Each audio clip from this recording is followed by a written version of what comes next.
Welcome to another deep dive. Today we're going way back to the beginning for this one. From a small apartment in South Chicago all the way to the White House, Michelle Obama's becoming. It's pretty amazing how her stories speak to anyone who's ever felt lost trying to find their place. Have you ever felt that way? Definitely. And you hit the nail on the head about becoming. It's not your typical political memoir, It's way more personal. Like, she dives deep into identity, family, ambition, all that stuff. It's all woven together, right? Makes you think how those things shape us. Yeah, totally. And the way she describes her childhood, it's like you're right there with her. Like, remember that story about the room she shared with her brother Craig? With the sock. Yeah. The balled-up sock they tossed through a hole in the ceiling. That's family right there. Oh, yeah, that's stuck with me. It says a lot about them, don't you think? Making the best of what they had, creating their own way to connect, even crammed in a tiny space. Makes you think about families right here. Yeah. In Deer Park, LaPorte, Pasadena. Finding ways to come together, no matter what. It's all about community, isn't it? And that reminds me of her grandfather, Dandy, right? Coming up from the South to Chicago during the Great Migration. Generations of families in our area have those stories. Moving for opportunity, facing all kinds of struggles. Exactly. And you can see how those stories, like Dandy's, shaped her, that awareness of history. It's powerful. It is. And then she talks about school, like that piano recital, the one where she plays on a perfect piano for the first time. Total mind blower for her. Like, it was a whole other world. I think that's a key moment, that piano recital. It's where she starts to see the disparities, racial, socioeconomic. She realizes things aren't equal. That shapes her, for sure. Yeah, for sure. And then at Whitney Young High School, things get even more complex, right? She's around affluent Black students with experiences so different from hers. And that whole thing about pressure her, to overperform, not just for herself, but for, like, her entire race. Wow, that's heavy, especially when you're young. Trying to prove yourself, battling those stereotypes. It's like some folks get it, right? Having to represent more than just yourself. Absolutely. And that pressure, that drive to defy expectations, I think that connects to her later work, with education and empowering others. It's like a thread through her whole life. Speaking of life paths, what resonated with me? Her move from corporate law to, well, something more. Finding work that meant something. A lot of people around here can probably relate to that. Leaving that big paycheck, that's a touch one. A lot of people wrestle with that. Practicality versus passion. But it's about courage, too, defining success on your own terms. Right. And she doesn't shy away from the struggle, the money worries, the whole thing. And then there's Suzanne, her college roommate, the free spirit. Losing her. That was a turning point. Suzanne, that's right. It made her rethink everything. Priorities, what really matters. Life's short, right? Make it count. And that resonates especially here in Deer Park, LaPorte, Pasadena. With those strong community ties, folks get that. And then enter Barack Obama. I mean, talk about a game changer. She's assigned to be his advisor at Sidley and Austin. It's like a movie, but real life. And talk about different backgrounds, but their paths come together. And she's honest, She doesn't pretend she was all in on his political dreams at first. Skeptical, right. But that trip to Kenya, seeing him in action, that changes things, makes you think, what moments have shifted your own views? Maybe something right here in our community. It's those unexpected things, right? They shaped us. Michelle Obama, she was open to new experiences, even if they pushed her. And look where it led her. Life is unpredictable, that's for sure. And then, things get serious, they're falling in love and all that, but she's got this whole other thing going on. Motherhood. Oh, yeah.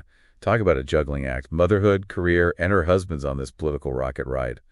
Lots of families right here in Southeast Houston know that feeling, I bet. She's so real about it, too. The fertility struggles, the miscarriage. That's tough stuff. You can really feel the emotion there. She doesn't hide it. And she talks about her support system. Her mom, Valerie Jarrett, that's crucial. We talk about that a lot here, right? In Deer Park, LaPorte, Pasadena. That sense of community, helping each other out. Totally. Like they say, it takes a village. And speaking of villages, bam, the White House, what a wild ride. I know, right? And she's so honest about those first days as First Lady. It's like, what even is that job? No rule book, but all eyes are on you. And the critics. Remember the whole mom-in-chief thing? Some folks thought that was a step out for her. But she owned it, used it to connect with other families, and to push for policy that helped kids. That's leadership right there. Turning that label into a positive force. It's like folks around here, stepping up, taking on issues that matter. Education, local businesses, parks, you name it. Using your platform, no matter how big or small, to make things better. And you know what else? That White House garden? Genius move. Who knew a garden could say so much? Healthy eating, connecting with nature, even community building. Right there on the White House lawn. Finding common ground, right? Bringing folks together. That's huge, especially now. And let's not forget the fashion. Oh yeah, her style. She used clothes to make a statement, supporting American designers, showing confidence, being herself. High-end and everyday brands. That's something folks here in Southeast Houston can get behind. Practical, but with personality. And as she found her voice, she really started speaking out. Tough topics, too. Race, gender, even gun violence. Those are the conversations we got to have, even when they're uncomfortable, right here in our community. We don't all have to agree, but listening to each other, that's how we move forward. Exactly. And she didn't just talk. She took action, joining forces, working with military families. Let's move. Fighting childhood obesity. Those were big deals. And we see that here, too. Local groups supporting veterans, schools promoting healthy habits. It all adds up, right? It's that ripple effect. One person, one idea, it can spread. And that's empowering. Here in Deer Park, LaPorte, Pasadena, we can all be part of that. Absolutely. Speaking of local impact, you know what impressed me? She's on the world stage, but she never forgot about grassroots action, the power of everyday folks. She gets it, right? Real change starts in our communities, from the ground up. It's like think and act locally. We don't need to wait for someone else to fix things. We can do it ourselves, right here in our neighborhoods. That's what we're all about. Empowering people. That's it. Michelle Obama's story shows us how it's done. Finding your voice, connecting, working together. And starting with the belief that you can make a difference.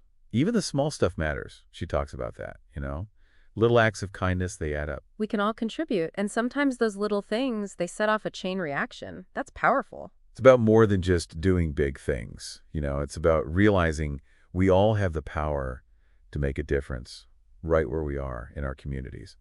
That's what really hits home, I think. Absolutely. And she's not afraid to admit, hey, I don't have all the answers. She's open about the tough stuff, doubts, struggles, learning as she goes. It makes her real, right? Like, it's okay to not be perfect, to mess up sometimes. We're all figuring things out as we go. And those experiences, the messy ones, they shape us, don't they? That's how we grow, how we find our way to make a difference. It's like she's saying, hey, life's a journey. Enjoy the ride. Embrace it all. And that's a good message, especially when you're trying to make things better right here in our community. Sometimes it feels like, whoa, the problems are so big. Where do you even start? But Michelle Obama, she reminds us, change happens one step at a time. Little by little. Volunteering, supporting local businesses, just being a good neighbor. It all counts. Exactly. It's about finding your spot. Where can you make a difference? What are you passionate about? Think and act locally. That's what it's all about, right? It's about saying, hey, I can be part of the solution, not waiting for someone else. We have the power to shape things right here in Deer Park, LaPorte, Pasadena. And when we all do our part, wow, think of the impact we can have. Michelle Obama's story, it's proof that we can do amazing things when we work together. So what's your takeaway? For me, it's this. Your voice matters. What you do matters. And that journey you're on, your own becoming, it has the power to change things right here in Southeast Houston. It's about taking action, connecting with each other, building a community where everyone can thrive. If our show inspires you, if you want to support that mission, visit thinkandactlocally.com/donate. The link's in our show notes. Keep those becoming stories going. Who knows, maybe one day we'll be diving into your story. See you next time.